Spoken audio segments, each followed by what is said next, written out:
Redentore!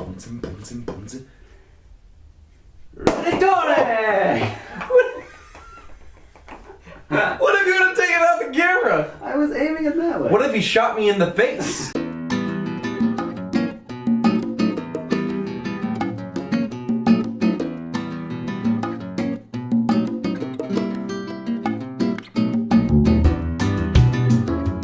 Let's drink some wine. Hi everyone, I'm Bryan Hinschberger. And I'm Paul Hinschberger. We're the Wine Brothers, and we've got a great lineup of wine. The Redentore lineup of wine is one that is taking our country by storm right now, honestly. It's become wildly, wonderfully popular for the Bon Vivant portfolio, and there's so much reason for that. Redentore is the second label of De Stefani. De Stefani is in the Veneto, northeastern Italy, just outside of Venice. Alessandro De Stefani is the fourth generation producer. Their estate started back in 1866. Actually, up in the hills of Redentore, in between Conegliano and Valdiviadne, which is where Prosecco comes from. So up there, up in the rolling hills, you have Glera, is the grape varietal, and we're starting with the Prosecco, which is very fitting. This is like where their family started. Alessandro makes incredible, beautiful Proseccos across the board, and this is the Redentore Prosecco, extra dry. So we're sitting not in a brut. We're at about 14 grams per liter of sugar. So I think by law it sits between 12 and 17. And yeah, Paul, what do you think of this Prosecco? Oh, it's delicious. It's I've kind of been craving this for my life, right? Good. Yeah, apricots and peaches and and lemon oil. Lemon oil. Yeah. Really good. The texture is so good. I find all of Alessandro's bubbles always have this beautiful perlage on the palate. The bubbles are clean, they're smooth, they're creamy. Isn't that delicious? That's really good. And even though this has 14 grams of, per liter of sugar, you know, this is not like that sweet flavor Prosecco. I find that it's very clean. There's sweet fruit for sure. And it's not overly dry, but it definitely has that acidity, it has that freshness that kind of keeps persistence on the palate. So Alessandro makes all of his wines organically farmed, and since 2015 and on, which all of the whites definitely in this lineup are, he uses zero sulfites during vinification. So all of this is zero sulfites, the Prosecco included. The reds we're going to find, only a little bit of sulfites at bottling until 2015. So 2015 he started being like, you know what, no more, I know how to do this. He makes natural, clean wine while being precise and pristine and very pretty. This is now the Pinot Grigio. And honestly, I know I like all of our wine, blah, blah, blah. But seriously, I think this Pinot Grigio is fantastic. It has so much. They sound most of the time. Wah, wah. I think Pinot Grigio can be a really boring, insipid grape and it can also be a really amazing, beautiful grape. And Alessandro puts together a beautiful Pinot Grigio. It has texture and weight and aroma and quality to it. What do you think of this? It's really nice. It has a grassy quality, but not like in a Sauvignon Blanc grassy way. It's more like hay, like dried hay. Whoa. Like really nice. Whoa, I'm with you. No. I like the hay call. With a nice like fruit undertone or overtone. Almost like green hay. Yeah. It is. It's grassy, but not grassy the way that we think of. Yeah. That's cool. That's cool. You're welcome. Thank you, Paul, for this wonderful realization. His Pinot Grigio is serious. This line of wine pretty much, string lines on price. These are like $14.99 on a shelf. All of them. All day. It's delicious. They're so delicious. So, That was Alessandro, actually one of the wines at my wedding. Just so you know. You're right. Paul got married with this wine. Which is a big deal because I'm not just like gonna pour any willy-nilly wine at my wedding. That's very true. You poured this wine. I did. Why? Because it's not willy-nilly. It's delicious-willy. Yeah. Is that a word? I don't know. So now moving into the Chardonnay. So in his white wines and red wines, he ferments in stainless steel and cement.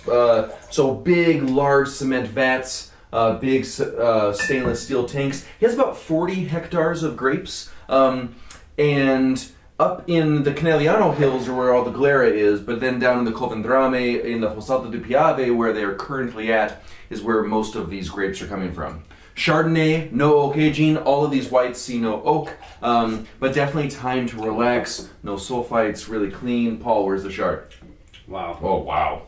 I mean, I wouldn't even be able to tell you that was Chardonnay. There's so much cool fruit to it that I don't often get in a Chardonnay. This like has more of that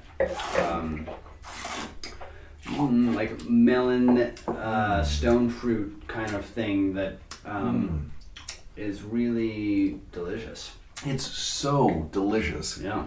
I think it's kind of why northeastern Italy is kind of branching into lots of grapes. I mean, they've had international varietals up in this zone for a long time, and it makes sense. It's perfect climate. It's really, really nice. The soil's fantastic. Kind of alluvial fan soil plains where they're at along the old Piave River. This chard's beautiful. It is beautiful. Yeah, told you. I knew. But it's nice to taste it again. It is. These wines are fun. The packaging's insanely cool. So Redentore means like the redemption. So back in the 1700s, when the plague was in Venice, when the plague finally was overcome and nobody had the plague anymore, you know, this horrible sickness, they threw a big old party and they called it the Redentore party. In fact, every year, the third week of July, there is still the Redentore Festival. So this is like a big homage to the Venetian tradition of the Redentore Festival. And the label, the cool kind of checkerboard label, is modeled after the old Venetian tile floors of the old palaces. Yeah, okay, let's talk about the Sauv Blanc, because it's rad. It's really rad. oh, look at that smile. You don't usually see this smile come out of Paul. You know why? Because it is...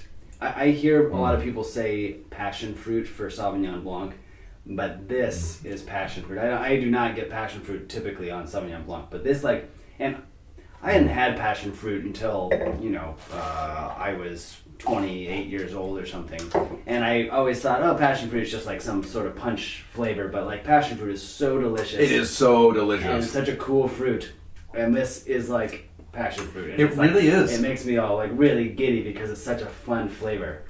It's so cool. Yeah. Sauvignon Blanc, like, I think Alessandro, the only way Alessandro has ever described his Sauvignon Blancs, by the way, Alessandro is like the nicest, most wonderful human. He is a stand-up kind of guy. You'd love him, I promise. He's fantastic. Anyways, Alessandro brings up his Sauvignon Blanc like, that is just what happens in my land, in my terroir. This is, he's using nothing. This is completely natural, and this is the expression that he gets from his Sauvignon Blanc, which I think is so cool. Mm-hmm. It's so cool. Italian restaurants pour this stuff all day long by the glass because it's glass pour price range. Like you can actually have a delicious glass. People want to have Sauvignon Blanc. Oh. Make it from Italy. Chardonnay, whatever it may be. Bomb.com. I love that. Let's just delete that last part. Bomb.com. Why? Dude, that was like so 10 years ago. Oh, wow. I'm pretty retro. Like that. You're retro. So now it kind of gets into a fun story. So this is the Merlot, 100% Merlot. Spends time in new to used 3-year barrel, kind of tonneau style for about a year. And the reason, so Alessandro's father, Tiziano moved the family from up in the Conegliano Hills down into the Fossalta di Piave in 1971.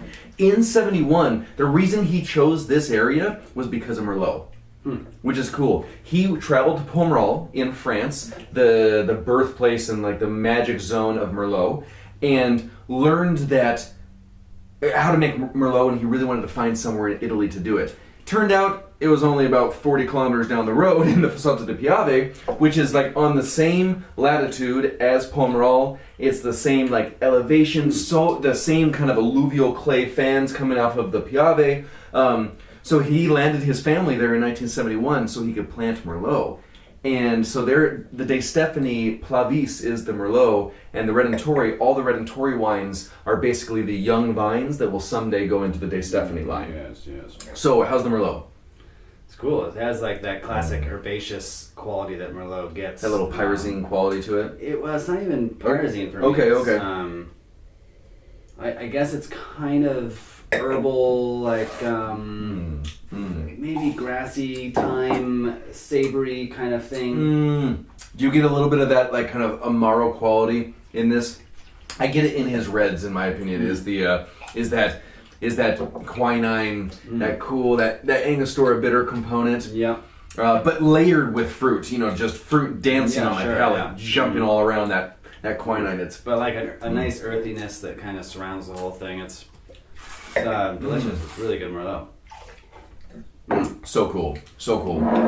Now into one of my favorite grapes that he works with. This is Refosco dal Peduncolo Rosso.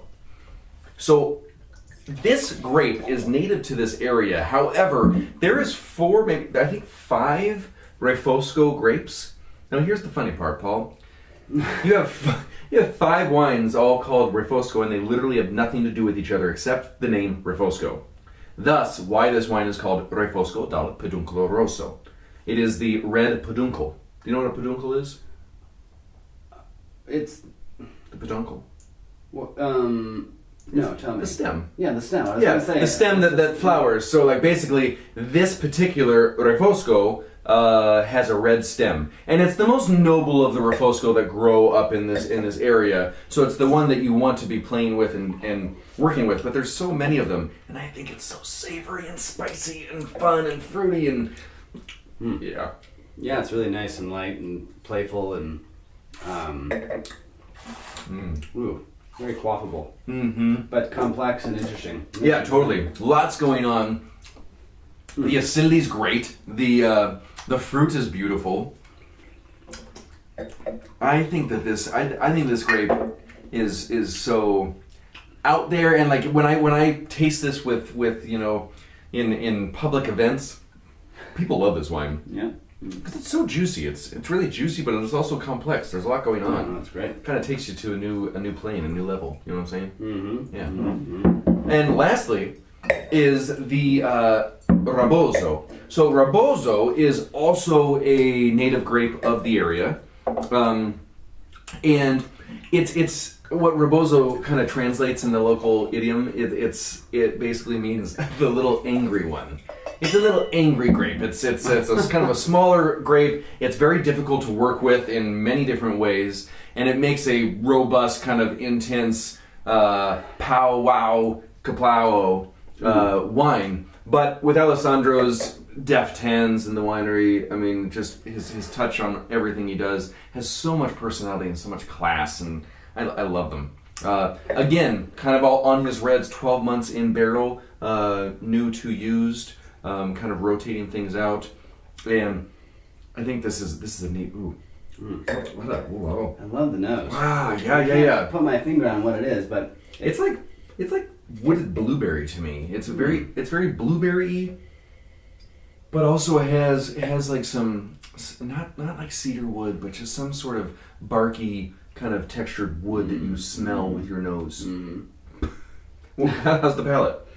It's kind of similar in a way. It's like kind of light and playful and very drinkable, but cool fruit, interesting like earthy flavors.